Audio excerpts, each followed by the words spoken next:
Hello మచ్చా, ఎలా ఉన్నారు అందరూ? మన ఛానల్‌కి కొత్తగా వచ్చిన సబ్స్క్రైబర్స్‌కి నేనైతే వెల్కమ్ చెప్తున్నా. సో, నేనైతే ఈరోజు పెద్ద మూవీ రిలీజ్ కాబట్టి మూవీకైతే వెళ్ళాను. సో, నేనైతే మన మూసాపేటలో ఉన్న ఏషియన్ లక్ష్మీ కళా థియేటర్‌కైతే వెళ్ళాను. థియేటర్ గురించి మనం లాస్ట్‌లో అయితే మాట్లాడుకుందాం. ప్రస్తుతానికైతే మనం ఫస్ట్ మూవీ రివ్యూకైతే వెళ్ళిపోదాం. చలో మరి.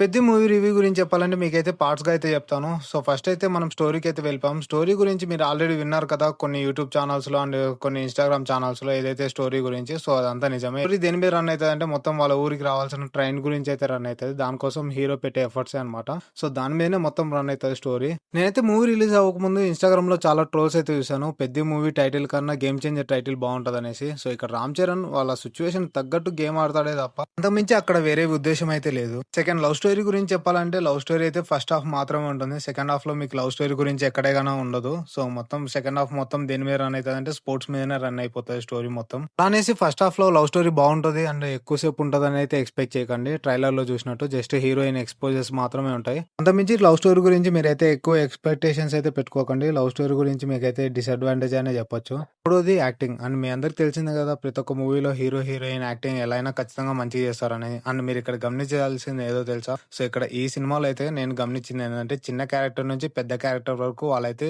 యాక్టింగ్ జీవిచ్చారని చెప్పొచ్చు. అంత మంచిగా అయితే యాక్ట్ చేశారు. Fourth one background music and songs. Background music గురించి తర్వాత మాట్లాడదాం. సాంగ్స్ అయితే చాలా మంచిగున్నాయి. డాల్బీ అయితే మీకు కొంచెం మంచిగా అయితే ఎక్స్‌పీరియన్స్ చేయొచ్చు.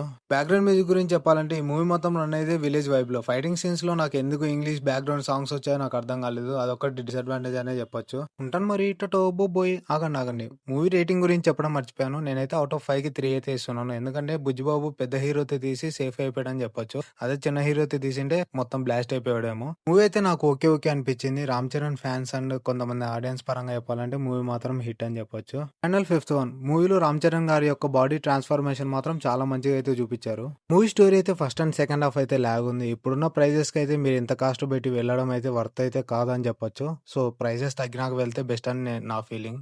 నేను వెళ్ళిన థియేటర్ గురించి లాస్ట్‌లో ఎక్స్‌ప్లెయిన్ చేస్తా అని చెప్పా కదా! నేనైతే ఏషియన్ లక్ష్మీ కళా థియేటర్‌కి అయితే వెళ్ళాను. అండ్ వీళ్ళైతే రీసెంట్‌గా రెనోవేట్ అయితే చేశారు. రెనోవేట్ చేసిన బొక్కే అని చెప్పొచ్చు ఈ థియేటర్ వాళ్ళకి. ఎందుకంటే ఏసీ వేయనప్పుడు ఏ థియేటర్ అయితే ఏంటి? సో, ఇది సమ్మర్ టైమ్ ప్రతి ఒక్క థియేటర్ వాళ్ళు గుర్తుపెట్టుకోవాల్సింది ఏందంటే లోపల అంతమంది కస్టమర్లు ఉంటే ఉక్కపోసిద్ది. సో, ఏసీ వేయడం మర్చిపోకండి. ఏసీ వేయడం నేర్చుకోండి.